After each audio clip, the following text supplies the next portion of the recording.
இப்ப தூண்டி விட்டு இருப்பாங்க, தம்பி நீ நல்லா பேசுற, திமுகவை சரியா வாங்குற, திருமாவளவனுக்கு நீ சூடா பதில் கொடுக்கற, பேசுன்னு சொல்லிட்டே இருப்பாங்க. ஆனா தமிழ் தேசியம் வளர ஒருபோதும் பிஜேபி இடம் கொடுக்காது, எழுதி வைத்துக் கொள்ளுங்கள். தமிழ் தேசியத்தின் முதல் எதிரியே மதவாத தேசியம் பேசுகிற கும்பல் தான். வெறும் தேர்தல் காரணங்களுக்காக, வாக்கு வங்கி காரணங்களுக்காக திமுகவை எதிர்க்கிறோம் என்கிற பெயரில் பெரியார் அரசியலுக்கே ஆப்பு வைக்கிற வேலையை செய்கிறார்கள். அது திமுகவுக்கும் திகாவுக்கும் மட்டும் பாதிப்பை தராது, விடுதலை சிறுத்தைகள் போன்ற விளிம்பு நிலை மக்கள் இயக்கங்களுக்கும் பெரும் பாதிப்பை ஏற்படுத்தும். சில பேர் கேட்கிறான், நான் திமுகவை தானே அந்த ஆள் திட்டுறாரு, இவர் ஏன் திருமாவளம் போய் மூக்க உழைக்கிறாரு அப்படின்னு நினைக்கிறான். நாம் பேசுகிற அரசியலுக்கு வேட்டு வைக்கிற போது நான் எப்படி வேடிக்கை பார்க்க முடியும்?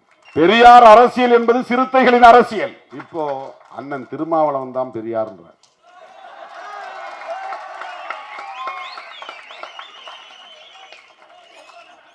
இது டிப்ளமசி, இதுக்கு பேர் தான் டிப்ளமசி. இப்படி பேசுன்னு சொல்லியிருப்பாங்க. அப்ப என்ன சொல்ல போறாரு திருமாவளவன்? அவர் கூட இருக்கவங்க எல்லாம் அப்படி ஆஃப் ஆகிடுவாங்க. திருமாவளவனை நீங்கள் சராசரி நபராகவே எடை போடுகிறீர்கள்.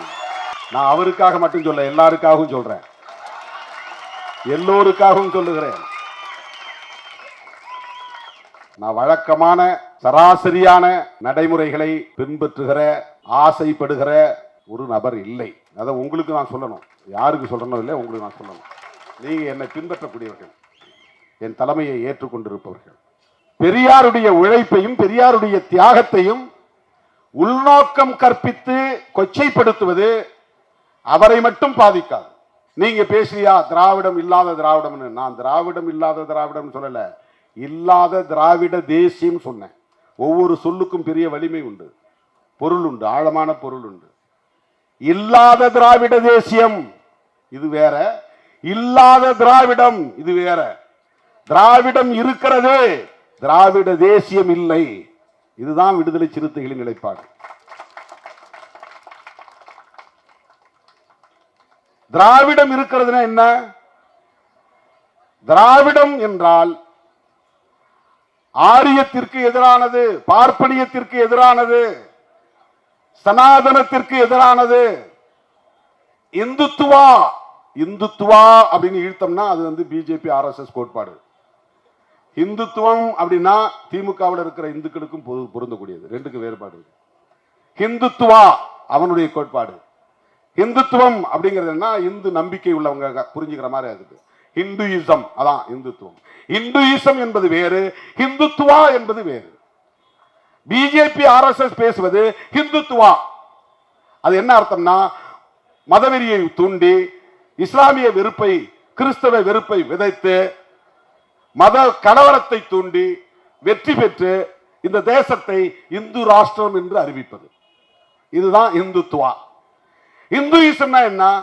சிவனே, மகாவிஷ்ணுவே, ஐயன் முருகனே என்று கடவுள் மீது நம்பிக்கை வைத்து அவனிடத்தில் போய் முறையிடுகிற மக்களின் ஆன்மீக நம்பிக்கை அது இந்துத்துவம்.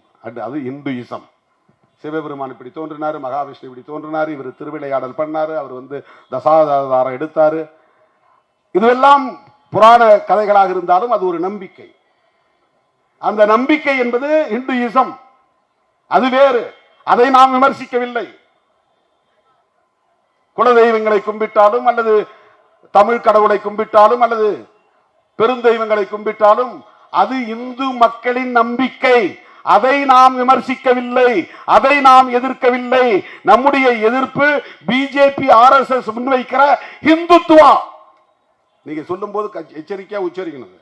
இந்துயிசம் என்பது வேறு, இந்துத்துவா என்பது வேறு.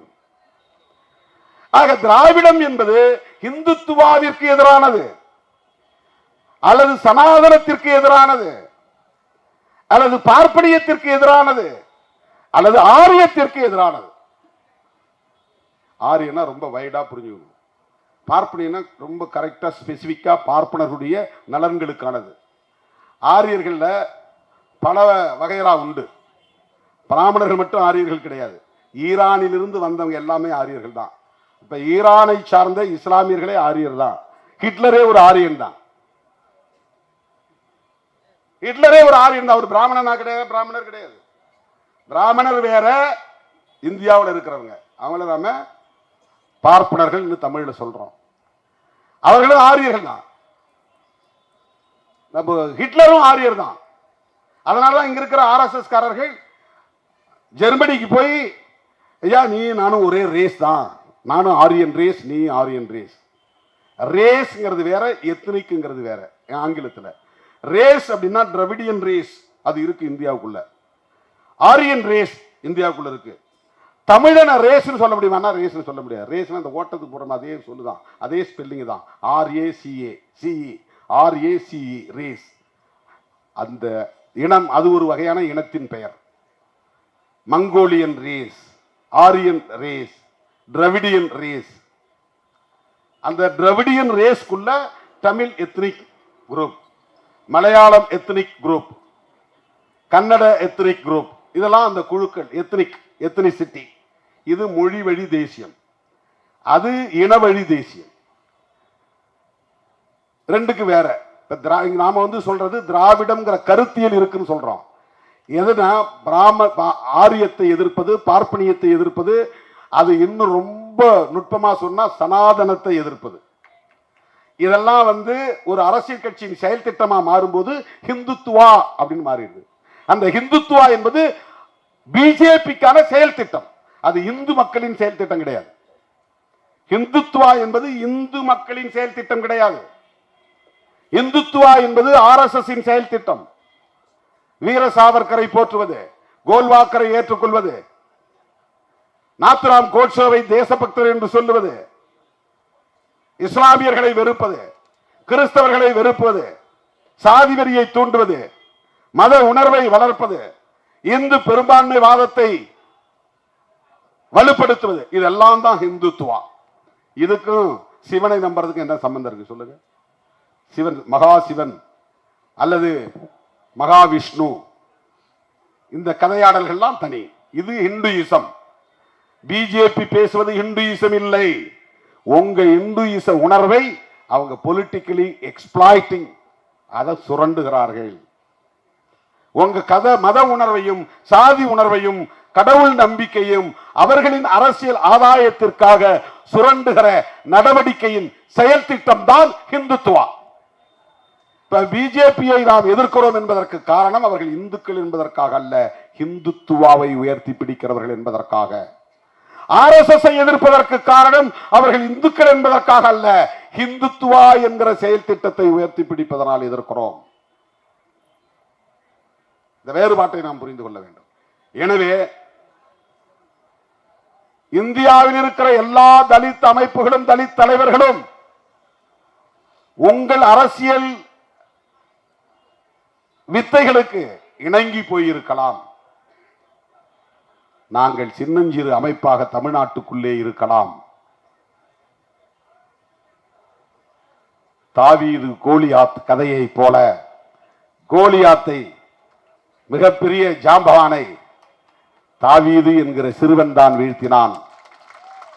அது கிறிஸ்தவம் சொல்லுகிற கதை.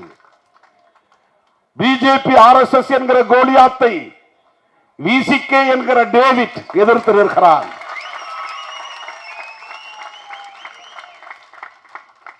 எங்களால் அவர்களை வீழ்த்த முடியுமா என்றால், கருத்தியல் வலிமை இருந்தால் எந்த பகையையும் வீழ்த்த முடியும். கருத்தியல் வலிமைதான், உடல் வலிமை தேவையில்லை. எண்ணிக்கை வலிமை கருத்தியல் வலிமையில் இருந்துதான் உருவாகும். RSS உருவான போது சில நபர்கள் தான் இருந்தார்கள். வளரும் போது சில 100 பேர் தான் இருந்தார்கள். ஹெட்கேவார் போன்ற தலைவர்கள் உருவான போது இந்தியா முழுவதும் சில 1000 பேர் தான் இருந்தார்கள். இன்றைக்கு RSS அவர்களின் கருத்திலே அவர்கள் உறுதியாக இருந்ததால், வலிமையாக இருந்ததால் பிஜேபி என்கிற அரசியல் பிரிவை உருவாக்கி நாட்டையே கைப்பற்றி விட்டார்கள். டெல்லியிலே ஆட்சி நடத்துவது பிஜேபி அல்ல, RSS. ஆகவே தமிழ்நாட்டில் இருக்கிற எந்த கட்சியும் பின்வாங்கலாம், தயங்கலாம், தேங்கி நிற்கலாம், அச்சப்படலாம். விடுதலை சிறுத்தைகள் புரட்சியாளர் அம்பேத்கரை நெஞ்சிலே ஏந்தி, தந்தை பெரியாரை நெஞ்சிலே ஏந்தி களத்தில் நிற்போம்.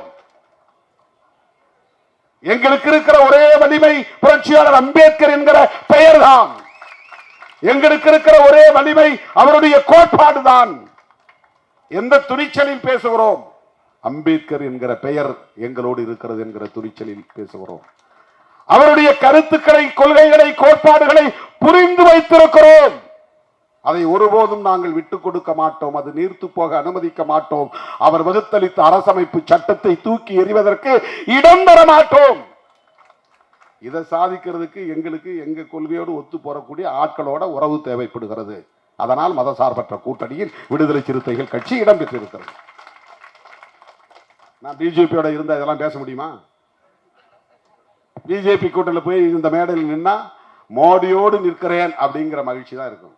நான் ஒரு பிரதமர் பக்கத்தில் நின்னேன், அது கொஞ்ச நாள். அவரே சாசுவதம் இல்லை. நாட்டில் மக்கள் விழிப்புணர்வு பெறுகிற காலம் வரும். அவர்களையும் தூக்கி எறிகிற காலம் வரும். அது நிலையானதல்ல.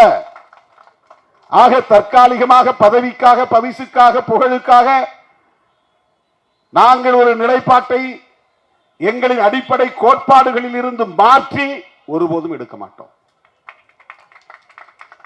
இப்ப என்ன ஆகும்? உங்களால ஜெயிக்க முடியுமா? இப்ப 4 எம்எல்ஏ நாளைக்கு ஒண்ணும் இல்லாம போனா என்ன பண்றது? இதெல்லாம் நீ போடுற கணக்கு, நான் போடுற கணக்கு இல்ல. இது நீ போடுற கணக்கு. ஏன்னா உனக்கு அந்த பார்வைதான். 4 8 ஆக்கணும், அப்படியே அதுல சொகுசா இருக்கணும். அது உன்னுடைய கணக்கு. எனக்கு அந்த பார்வையே இல்லையே. இது இல்லாத போதே போராடியவர்கள் தானே விடுதலை சிறுத்தைகள். தமிழ்நாட்டு அரசியலிலே தாக்கத்தை ஏற்படுத்தியவர்கள் தானே விடுதலை சிறுத்தைகள். அந்த கணக்கு எங்களுக்கு தேவையில்லையே. அதனால் தான் எல்லோரும் தேர்தல் களத்தில் நிற்கிற போது நாங்கள் போராட்ட களத்தில் நிற்கிறோம். தேர்தல் நேரத்தில் இந்த ஆல்ட்ரேஷன் எல்லாம் பண்ணாதீங்க, அது பிரச்சனையா மாறும். நான் தேர்தலை கணக்கு வச்சாதானே அது பிரச்சனையாகுங்கிறத பத்தி கவலைப்படுறது. நான் எங்க கட்சியை நான் முறைப்படுத்தணும். எல்லோருக்கும் நான் அதிகாரத்தை பகிர்ந்தளிக்கணும். 38 மாவட்டத்தில் 38 × 2 76 பேரை நான் மாவட்ட செயலாளர் அறிவிக்கிறதுக்கு பதிலாக 234 பேர் கையில நான் அதிகாரத்தை கொடுக்கிறேன். இந்தியாவிலேயே எந்த அரசியல் கட்சியும் செய்ய துணியாததை திருமாவளவன் செய்து காட்டியிருக்கிறான். ஒரு சட்டமன்ற தொகுதிக்கு ஒரு மாவட்ட செயலாளர், தொகுதி மாவட்ட செயலாளர், பேரும் புதுசு. கிழக்கு மாவட்டம், மேற்கு மாவட்டம், தெற்கு மாவட்டம் சொல்லிட்டு இருந்த நிலை மாறி தொகுதி மாவட்ட செயலாளர். எந்த தொகுதி முன்னால போட்டுக்க. சைதாப்பேட்டையை போட்டா சைதாப்பேட்டை தொகுதி மாவட்ட செயலாளர். ஒரு நியூ நாமன்கிளேச்சர், புதிய பெயர் சூட்டு முறை. 234 பேர் விண்ணப்பம் செஞ்சவன் 2340 பேர்.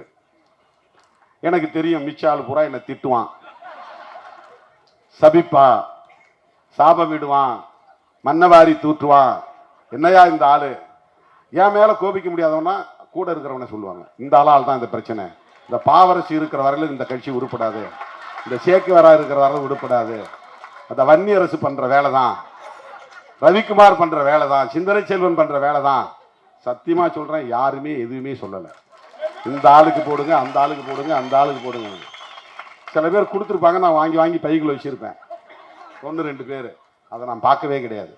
எல்லா விண்ணப்பத்தையும் ஒன்னொன்னா, ஒரு முறைக்கு 2 முறை, 2 முறைக்கு 4 முறை, 4 முறைக்கு 8 முறை திரும்ப திரும்ப திரும்ப திரும்ப அந்த முகத்தை பார்த்து மைண்டுக்குள்ள எல்லாத்தையும் உட்கார வச்சுக்கிட்டேன். இப்போ எல்லா முகத்தையும் எனக்கு தெரியும். நான் ஏனோ தானே இப்போ எனக்கு இதில் இவ்வளவு ரிஸ்க் எடுக்கணும் என்ன அவசியம்? கட்டி அமுங்கின கட்டி மறுபடியும் இப்போ பெருத்து போச்சு. எனக்கு 1 வருஷத்துக்குள்ள 6 முறை இந்த கண்ணு கட்டி வந்துருக்கு. ஆன்டிபயோட்டிக் 4 முறை எடுத்திருக்கிறேன். ஐ டிராப்ஸ் போட சொல்லி டாக்டர்ஸ் அட்வைஸ் பண்ணாங்க. ஐ ஆயின்மெண்ட் போட சொல்லி அட்வைஸ் பண்ணாங்க. அதை போறதுக்கு ஒரு தம்பி வருவார், அவரை விரட்டி விட்டுருவாங்க இங்க இருக்கிறவங்களாம். ஏன்னா புதுசா ஒருத்தன் உள்ள வரான், அவன் கூடவே ஒட்டிக்கிட்டான்னா அப்புறம் நாம கூட இருக்க முடியாது. இவ்வளவு பிரச்சனைகள்லாம் நான் எதிர்கொள்ள வேண்டியிருக்கு. அவன் அப்செட் ஆகி போயிடுவான். அவனை நான் சமாதானப்படுத்தணும். இவங்களையே விட முடியாது.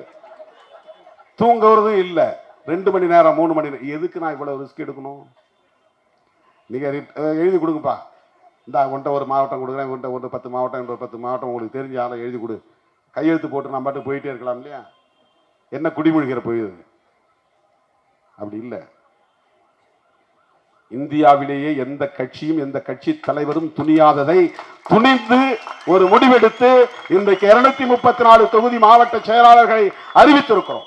அதுல நிறைய அதிருப்தி இருக்கு, வருத்தம் இருக்கு, வலி இருக்கு. அதை மாற்ற சொல்லி கேட்கறாங்க. ஒவ்வொரு முறையும் இந்த பிரச்சனை எனக்கு இருக்கு, பயங்கரமான பிரச்சனை. திடீர்னு ஒருத்தன் பெட்ரோல் கேனோட வரான், திடீர்னு ஒருத்தன் பாய்ச்சனோட வரான், திடீர்னு ஒருத்தன் கார் முன்னால் வந்து விடறான், கார் கண்ணாடி வந்து ஒருத்தன் அடிக்கிறான். பதில் சொல்லிட்டு தான் போகணும். இப்போ திடல் ஆஃபீஸ்லேருந்து வெளியே வர ஒரு பெரிய கூட்டம் கூடிடுச்சு. இங்கே ஆர்ப்பாட்டத்துக்கே என்னால் வர முடியாதுங்கிற அளவுக்கு எல்லோரையும் நான் எதிர்கொண்டு ஒவ்வொருவருக்கும் பொறுமையாக பதில் சொல்லி அமைதியாக இருங்கள் என்று அவர்களை அரவணைத்து அனுசரித்து ஆறுதல் படுத்தி ஆற்றுப்படுத்தி வந்து நிற்கிறேன். ஏனென்றால் எனக்கு குறுக்கு வழியில் கணக்கு போட்டு 10-18 ஆக்குறதுங்கிற கணக்கெல்லாம் எனக்கு தெரியாது. நான் அப்படிப்பட்ட அரசியல் பண்ணலை. இங்கே போகலாமா அங்கே போகலாமான்னு சூறா காட்டி கடைசி நேரத்தில் பேரம் படிஞ்ச பிறகு அறிவிப்பு செய்கிறவங்க கிடையாது. நீ வேண்டாம் இன்ட்டு போட்டாச்சு, நீ வேண்டாம் இன்ட்டு போட்டாச்சு, இங்கே கதவை சாத்துற, இங்கே கதவை சாத்துற. புதுசாக கட்சி தொடங்கி இருக்கிறாங்க, ஒரே ஜோராக இருக்குது. அவங்க பின்னால் எதிர்காலம் அவங்களுக்கு தான் இருக்குது. அவங்க அரசியல் நாம் பேசுகிற அரசியலுக்கு முரணாக இருக்குது. அவங்க நோக்கம் நம்முடைய இலக்குக்கு எதிராக இருக்குது. சாத்து கதவை, வேண்டாம் வேண்டாம், திறந்தே வைக்க வேண்டாம். புதுசாக திறந்த கதவையே சாத்தியாச்சு. இதெல்லாம் முட்டாள்தனமாக செய்யல, ஒரு நிலைப்பாட்டில் உறுதியாக இருந்து செய்கிறோம். இதனால் ஏற்படுகிற தேர்தல் பாதிப்புகள் நட்டங்களை நாங்கள் எதிர்கொள்வோம். அது எனக்கு பிரச்சனை கிடையாது. என்னுடைய கொள்கையை ஏற்று என்னோடு வருகிறவர்கள் என் உயிரின் உயிரான விடுதலை சிறுத்தைகளாய் என் இறுதி மூச்சு வரையில் இருப்பார்கள். போன முறை உங்களுக்கு வாய்ப்பு கொடுத்த 2.5 வருஷம் நீங்க இருக்கிறது வாய்ப்பு கொடுத்த, இப்ப பறிச்சுட்டு உங்களுக்கு கோபம் வருது. அது பறிக்கல, உன்னை எலிவேட் பண்றேன், வேற ஆளை உட்கார வைக்கணும். இது ஒரு மியூசிக்கல் சேர் மாதிரி தான். நீ தள்ளிக்கிட்டா 100 ஆளை உட்கார வைக்க போறோம். ஒரு செஸ் விளையாடுறோம், ஒரு காயை எடுத்து இந்த இடத்துல வைக்கிறோம், இன்னொரு காயை எடுத்து இந்த இடத்துல வைக்கிறோம். இதுக்கெல்லாம் பெரிய ரீசன் சொல்ல முடியாது. இது வெட்டுப்படாம இருக்கணும், அதனால எடுத்து வைக்கிறோம், அவ்வளவுதான். நான் ஜெயிக்கிறனோ இல்லையோ, ஜெயிக்கிறனோ இல்லையோ, ஒரு ரூமுக்குள்ள கிடக்கிற சேர் இப்படி மாத்தி மாத்தி போடுறேன், அவ்வளவுதான். சேரை தூக்கி வெளியே போடல, உள்ளவே இருக்கிற சேரை மாத்தி மாத்தி போடுறேன். கிழக்கமா பார்த்து உட்கார்ந்து அப்புறம் வடக்கமா பார்த்து உட்கார்றேன், பெட்டை மாத்தி போடுறேன். இப்படி படுத்தா வடக்க தலை வச்சு படுக்க வேண்டியது, இந்த பக்கம் தெற்க தலை வச்சு படுக்கலாம். அப்படி சீட்டை மாத்தி போடுறேன், பெட்டை மாத்தி போடுறேன். அதுதான் ரீஅலைன்மெண்ட். மாத்திக்கிட்டே இருக்கிறவங்கள, அவ்வளவுதான். நேற்று மாவட்டத்தில் இருந்தா இப்ப நீ கீழே மாநிலத்துக்கு போ, துணைநிலை அமைப்புகளுக்கு போ, பேரன் பாடிக்கு வா, எல்லா இடத்துலையும் போய் கத்துக்க, அரசியல்னா என்னன்னு புரிஞ்சுக்க, மக்கள்கிட்ட போ, மக்கள்கிட்ட கற்றுக்கொள். உனக்கு அதிகாரம்னாலே என்னன்னு தெரியாது. என்ன கை கட்டி நின்று பழக்கப்பட்டவர்கள். எந்த கட்சியில் நீ ஒன்றிய செயலாளர் ஆக முடியுது சொல்லுங்க? தமிழ்நாட்டில் தோன்றிய கட்சிகள் எல்லாம் 70-75 ஆண்டு கால வரலாறு உள்ளது. அந்த கட்சியில் உன் தாத்தாவோ உன் பாட்டனோ ஒரு ஒன்றிய செயலாளராக முடிந்ததா? ஆனால் இன்றைக்கு உன்னை மாவட்ட செயலாளராக ஆக்கியவன் திருமாவளவன், மாநில செயலாளராக ஆக்கியவன் திருமாவளவன், துணை பொதுச் செயலாளர் என்கிற பெயரை சொன்னவன் திருமாவளவன். நீ இன்னொரு கட்சியில போய் சேர்ந்து அங்க இருக்கிறவனோட போராடி நீ வெள்ள மேடையில ஏறி ஒரு ஒன்றியமாயி மாவட்டமாயி அதன் பிறகு நீ ஒரு சீட்டுக்கு காம்படிட் பண்ணி உன் கையில 2 கோடி 10 கோடி பணம் இருக்குன்னு காட்டி சீட்டை வாங்கி நீ எம்எல்ஏ ஆகணும். இங்க திருமாவளவன் ஈஸியா உன்னை எம்எல்ஏ ஆக்குறான். 6 பேருக்கு உனக்கு வாய்ப்பை கொடுக்குறான். இந்த வாய்ப்பை நீ வேற இடத்துல போய் பெற முடியுமா? இந்த நிலையை அடைவதற்கு இந்த 25 ஆண்டு காலம் எவ்வளவு வலிகளை சுமந்திருக்க முடியும்? எத்தனை இரவுகளில் தூக்கம் இல்லாமல் கழித்திருக்க முடியும்?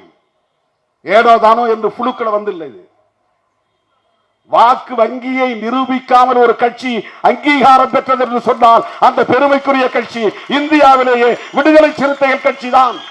தமிழ்நாட்டில் இருக்கிற பல கட்சிகள் தனியா நின்று எனக்கு இவ்வளவு சக்தி இருக்குன்னு காட்டிட்டு தான் கூட்டணிக்கு வந்தாங்க. ராமதாஸ் 10 வருஷம் கட்சியை நடத்தி 4 எம்எல்ஏ வந்த பிறகுதான் அதிமுக கூட்டணிக்கு போனார். 8% ஓட்டை காட்டினார். வைகோ தனியா நின்று 8% ஓட்டை காட்டி அப்புறம் தான் அதிமுக கூட்டணிக்கு போனார். விஜயகாந்த் தனியா நின்று 8% ஓட்டை காட்டி அப்புறம் தான் அதிமுக கூட்டணி. அதிமுக தான் ஃபர்ஸ்ட் என்ட்ரன்ஸ் கொடுக்குது, என்ட்ரி. இந்த கட்சிகளுக்கு எல்லாம் திமுக முதல்ல கொடுக்கறது இல்லை, அதிமுக தான். ராமதாஸுக்கு முதல் வாய்ப்பு கொடுத்தது அதிமுக, வைகோவுக்கு முதல்ல கூட்டணியில் சேர்த்துக்கிட்டது அதிமுக, விஜயகாந்த் முதல்ல கூட்டணி சேர்த்துக்கிட்டது அதிமுக. இன்னைக்கு நம்முடைய இளவல் சீமான் 8% காட்டியிருக்கிறாரு. இந்த மாதிரி தனியா நிற்காமல் 8% ஓட்டை காட்டாமல் தமிழ்நாட்டில் பேரம் பேசக்கூடிய வலிமை திருமாவளவனுக்கு மட்டும்தான் உண்டு. வாக்கு வங்கியை உறுதிப்படுத்தாமல் ஒரு கட்சியை மாநில கட்சி என்கிற அங்கீகாரத்தை பெற வைத்தது யார்? எல்லாம் சாதாரணமா வந்து விட்டது கிடையாது. ஏதோ புழுக்குல இல்ல. இவனை சேர்த்துக்கிட்டா அம்பேத்கர் படத்தை போட்டுக்கலாம், இந்த மக்கள் ஓட்டை வாங்கிக்கலாம் கணக்கு போட்டு கொடுக்க மாட்டான் யாரும். அம்பேத்கரை போட்டுக்கிறது வாப்பா என்ன உட்காரு, டீ சாப்பிடு, காஃபி சாப்பிடு, உனக்கு தேர்தல் செலவுக்கு என்ன கொஞ்சம் காசு கொடுங்கறது தான் கடந்த கால கலாச்சாரம். ஒரே ஒரு சீட்டு கொடுக்குறேன், என் சின்னத்திலே நில்லு, நான் சொல்றபடியே கேளு, நான் சொல்றது மட்டும் பேசு அப்படிங்கறதான் கடந்த கால அரசியல் கலாச்சாரம். அதை முதலில் முறியடித்தது விடுதலை சிறுத்தைகள் கட்சி. புதிய வரலாறு படைத்தது விடுதலை சிறுத்தைகள் கட்சி.